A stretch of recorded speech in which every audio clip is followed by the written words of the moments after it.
প্রিয় শিক্ষার্থী, আমি আমার ব্যক্তিগত জীবনের দীর্ঘদিনের অভিজ্ঞতা থেকে তোমাদের সবচেয়ে গুরুত্বপূর্ণ একটা কার্যকরী বিষয় শেয়ার করতে যাচ্ছি। তা হচ্ছে যে তোমরা কেন পড়াশোনা করার পরেও তোমরা তোমাদের প্রস্তুতিটা পূর্ণাঙ্গ নিতে পারো না, অথবা পড়াশোনা করার পরেও কেন তোমরা এই পরীক্ষাগুলোতে ভালো করতেছো না। এর অন্যতম কারণ তোমার প্রস্তুতির ঘাটতি থাকতেছে, অর্থাৎ প্রস্তুতি তুমি পূর্ণাঙ্গ নিতে পারতেছো না। এই পূর্ণাঙ্গ প্রস্তুতি নিতে না পারার অন্যতম কারণ হিসেবে যেটা আমি মনে করেছি বা আমার রিসার্চে এসে যে জিনিসটা ধরা পড়েছে তা হচ্ছে তুমি যে কোনো সাবজেক্টেই হোক না কেন তুমি পড়ো, দিক নির্দেশনা মেনটেন করো, যা আছে সবই করো, কিন্তু তুমি তোমার সমস্যা সমাধান করো না। তুমি তোমার সমস্যা সমাধান করার আগে সমস্যা চিহ্নিতকরণ করো না, এবং এই জিনিসটা না করার কারণে তোমার প্রস্তুতিও কমপ্লিট হয় না, তোমার মধ্যে হতাশা কাজ করে। পরীক্ষার আগে এই যে হতাশা, এইটা কেন আসে জানো? মূলত তোমার প্রস্তুতির ঘাটতি আছে। এই ঘাটতিটা যদি তোমরা পূরণ করতে চাও, তুমি যে সাবজেক্টেই পড়ো না কেন, আমি বলেই দিলাম পূর্ববর্তী ক্লাসে যে তুমি যদি পূর্ণাঙ্গ প্রস্তুতি নিতে চাও তাহলে তোমাকে ধারাবাহিকভাবে পড়াশোনা করতে হবে।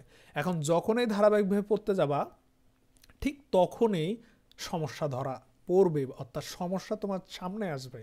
তাহলে তোমার উচিত কি হবে?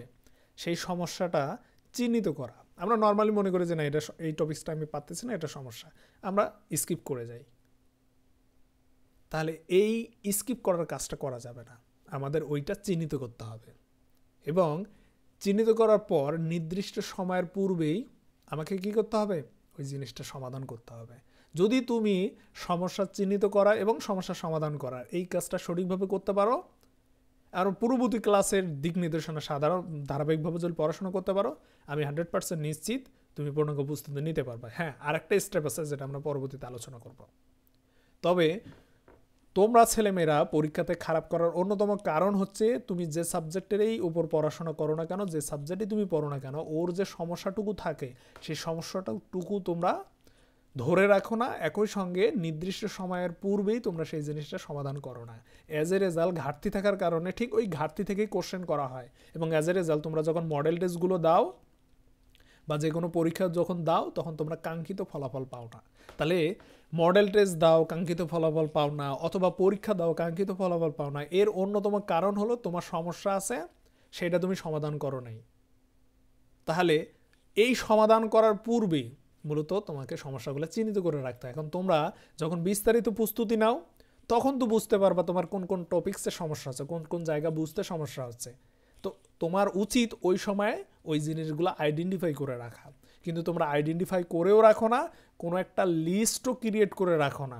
অ্যাজ এ রেজাল্ট পরীক্ষার ঠিক আগ মুহূর্তে এসে তোমরা ওই জিনিসটা সমাধান করতে পারো না, কারণ তুমি তো দাগায় রাখোনি। তো স্বাভাবিকভাবে শেষ মুহূর্তে এসে বা নির্দিষ্ট সময়ের পূর্বে দাগায় না রাখার কারণে, অর্থাৎ মনে থাকে না, কিন্তু তোমরা নিজেরাই খেয়াল করে দেখো, তুমি আজকে একটা জায়গা পড়ার সময় সমস্যার সম্মুখীন হলো, এটা যদি তুমি চিহ্নিত করে না রাখো, ধরে যদি না রাখো, দেখবা 2 দিন পরে ভুলে যাবা, আর ওই গ্যাপটা থেকেই যায়।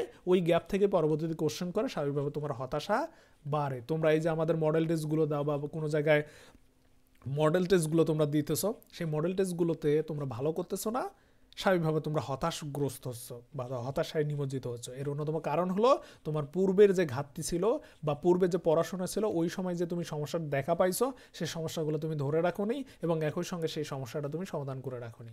তাহলে আজকের ক্লাসের যে মূল মেইন পয়েন্ট তা হচ্ছে তুমি যে কোনো সাবজেক্টেই হোক না কেন, আমরা মার্কেটিং নিয়ে কথা বলতেছি, তাহলে মার্কেটিং সাবজেক্টে যদি তুমি পূর্ণাঙ্গ প্রস্তুতি নিতে চাও তাহলে ধারাবাহিকভাবে নির্দিষ্ট বই, গাইড এবং নির্দিষ্টভাবে পড়াশোনার পাশাপাশি তুমি অবশ্যই তোমার সমস্যাগুলো চিহ্নিত করে রাখবা। যখন ধরা পড়বে তখনই চিহ্নিত করে রাখবা অথবা লিখে রাখবা, এবং নির্দিষ্ট সময়ের পূর্বে সমাধান করে নিবা। যদি সমাধান করে না নিতে পারো তাহলে পরবর্তীতে যেখানে যাই করো না কেন পরীক্ষা খারাপ করবা, স্বাভাবিকভাবে তুমি হতাশাগ্রস্ত হবা, যেন আমি পরিশ্রম তো করলাম কিন্তু আমার ফল তো জিরো। এই যে পরিশ্রম করলাম আমার ফল তো জিরো, এর সমাধান যদি তোমরা করতে চাও তাহলে সমাধান মূলত একটাই, তাহলে তুমি যখন পড়ছিলা তখন যে সমস্যাটুকু ছিল, তোমার যে ঘাটতিটুকু ছিল, সেই ঘাটতিটুকু তুমি পরবর্তীতে পূরণ করছো কিনা, আর এই পূরণ করার জন্য তোমাকে অবশ্যই সেই জিনিসটা লিখে রাখতে হবে এবং পরবর্তীতে সমাধান করে নিতে হবে। এই ছিল বিষয়। সবাই ভালো থাকবা, সুস্থ থাকবা, আল্লাহ হাফেজ।